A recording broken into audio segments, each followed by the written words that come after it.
Taliban authorities have pledged to step up security at Shi'ite mosques. This follows the second suicide attack on worshippers in a week. Hardline Sunni group claimed responsibility for the attack on the Fatima Mosque in Kandahar. A group of suicide bombers shot their way into the mosque before blowing themselves up amongst the worshippers during Friday prayers.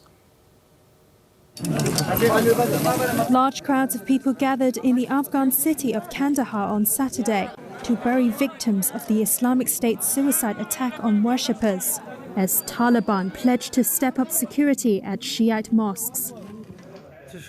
Islamic State, which is a hardline Sunni group, claimed responsibility for Friday's attack at a mosque in Kandahar. A group of suicide bombers shot their way into the largest Shiite mosque in the city before blowing themselves up during Friday prayers.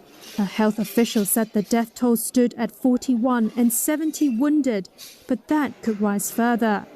The head of Kandahar police said units would be assigned to protect the Shiite mosques, which have so far been guarded by local volunteer forces with special permission to carry weapons. Maulwi Abdul Ghaffar Mohammadi, who is the Kandahar province commander, told Reuters that Islamic State is attacking ordinary Muslims and that his forces are trying their best to bring the perpetrators to justice, although there haven't been any arrests yet. The Kandahar attack came a week after a similar incident on a mosque in the city of Kunduz, which killed at least 80 people.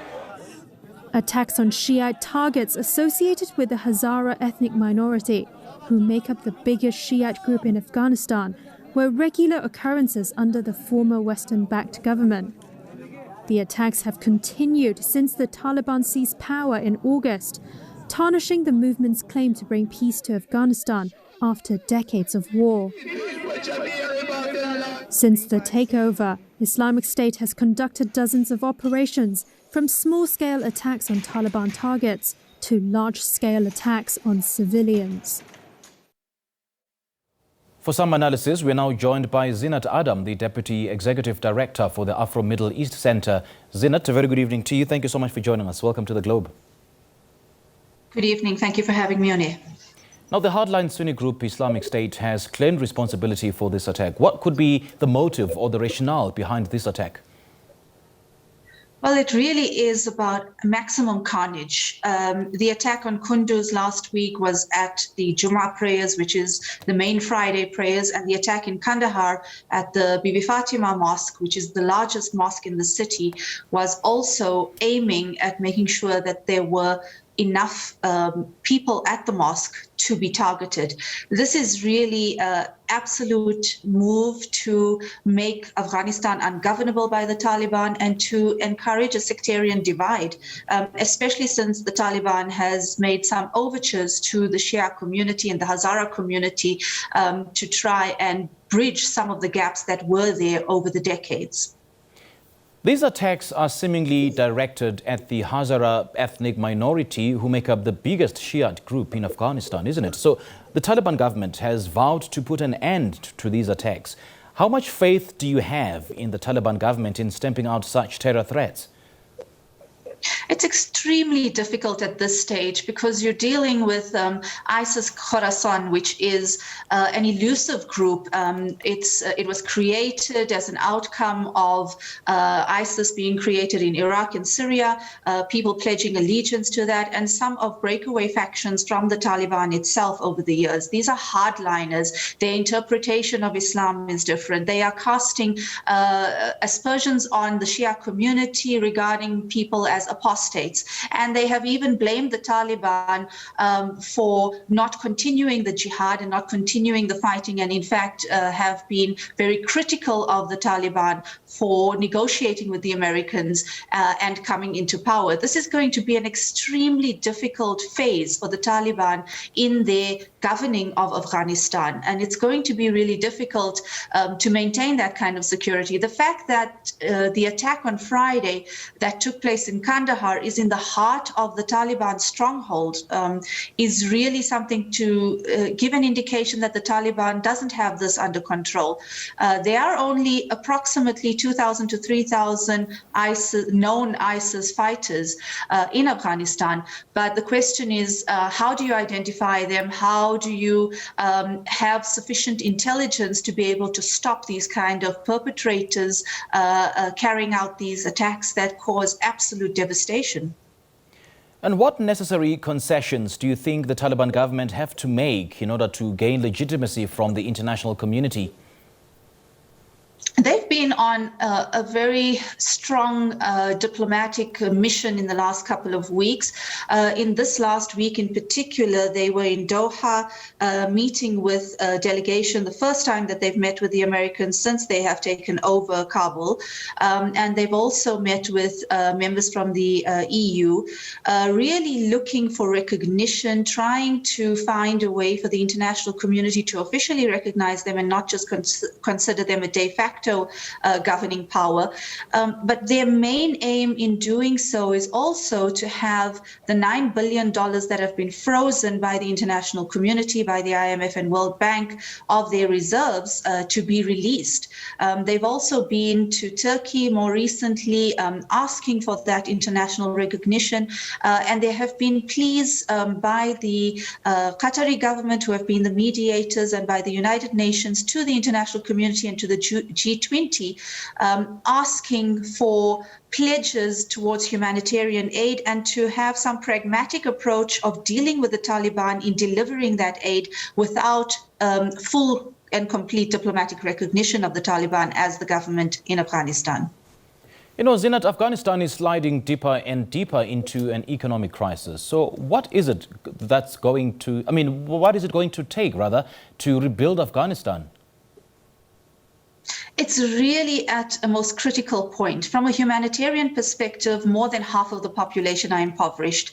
They're going into winter now, and their winters are absolutely brutal. So the expectation is that this humanitarian crisis is just going to get worse. People are simply falling down and dying from starvation already. The economy is completely shattered. What this has done by freezing those assets by the IMF and the World Bank, it's absolutely crippled any form of governance. Civil servants are not being paid because the Taliban simply doesn't have the money to be able to do so.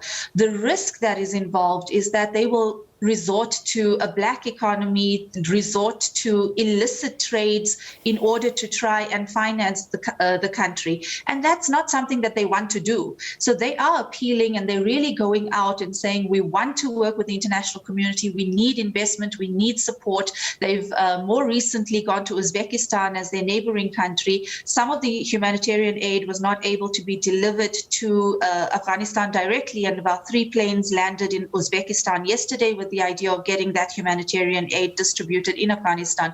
But humanitarian aid is insufficient.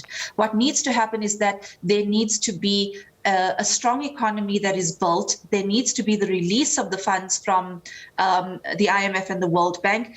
The problem is that the international community are placing conditions on this, and perhaps they have some legitimacy in doing so, wanting to see whether or not the Taliban really are going to keep up to the promises that they've made. It's too soon. And if things continue at this rate, then there is going to be failure of the Taliban, because they simply will not have the means to be able to continue. The United States government has offered financial compensation to the relatives of 10 people that were mistakenly killed by the American military in a drone strike on the Afghan capital, Kabul, in August. What do you make of this offer? Do you think it's a bona fide offer, or is it simply a ploy at damage control? It's very interesting that the Americans have done this at this stage. I think that they were exposed when it came to this killing. I remember talking to Peter about it not long ago, and it was shortly after the attack on the airport by ISIS-K. The Americans claimed that they had intelligence and that the person that they had targeted was an ISIS-K member. It turned out that he was actually working for a humanitarian organization that is based in the United States. 10 people were killed in that strike. 7 of them were children. It was absolutely impossible to declare that these were terrorists. And this is not the first time that the Americans have done this. They have been perpetrating these kind of drone attacks on civilians from 2004 until now. These attacks have been happening not just in Afghanistan, where the Americans have declared war, but in countries where they haven't declared war, including Pakistan, Somalia, Yemen. Civilians have been killed. It's been absolutely devastating, and not all of them have received compensation. Wedding parties have been attacked.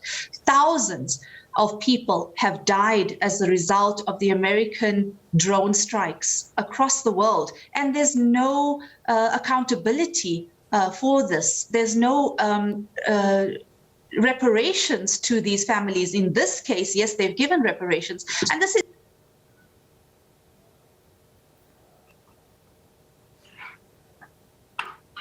Hi, Zeenat, are you still with us? Hi, can you hear me? Okay, we had lost you there for a second. Yeah, please carry on. Apologies. As I was saying, that the drone strikes that have been taking place, over 2,000 civilian deaths in the last few years. One of the statistics that we were looking into is that in 2015, you had 1,000 drone strikes. By 2019, 7,500 drone strikes. This is absolutely ridiculous. It's supposed to be based on intelligence. It's supposed to be based on targeting terrorists based on that intelligence. And instead, civilians have been killed en masse without any accountability of the United States. This is in stark contrast, I was saying, to a case that has started this week in Manhattan, where an Afghan ex-Taliban commander is being accused of having killed 3 American military commanders and 1 Afghan interpreter in a strike in 2008. Now, this ex-Taliban person, Haji Najibullah, he is claiming that he cannot be held responsible for those American deaths when America brought the war to his country and he was simply acting on behalf of his country. So this is going to be a very interesting case. But as I said, it contrasts very, very starkly against the civilian deaths at the hands of the Americans without any accountability and without any justice. Well, while the Taliban says that it is creating an Islamic State in Afghanistan, now a group known as IS, the Islamic State, says it is actually the Islamic State, and it calls on, I mean, it's a global caliphate that insists that Muslims must support. In fact, the Islamic State is undermining the Taliban's Muslim, connections, and it says that it doesn't recognize them at all. I mean, what do you make of this Cold War? Is it an indication that another war is brewing?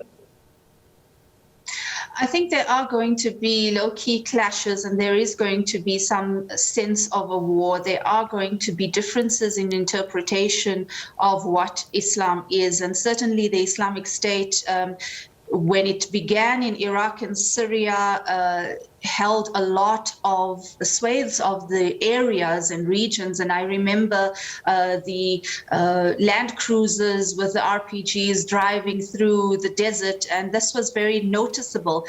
But they have since been reduced to some kind of a guerrilla faction and don't have much support from the large Muslim majority. I mean, you must remember that Muslims worldwide are over 1 billion people. If you're looking at ISIS, they're just a couple of thousand, and it's an extreme view that they have, casting aspersions against people like the Taliban who they don't agree with in terms of their interpretation, targeting Shia communities who they believe are apostates and are not part of the faith. And this is not something that is mainstream Islam. Certainly, people in the mainstream are not accepting the kind of carnage that they are perpetrating in Afghanistan and elsewhere, attacking people and killing en masse. It's not something that is acceptable.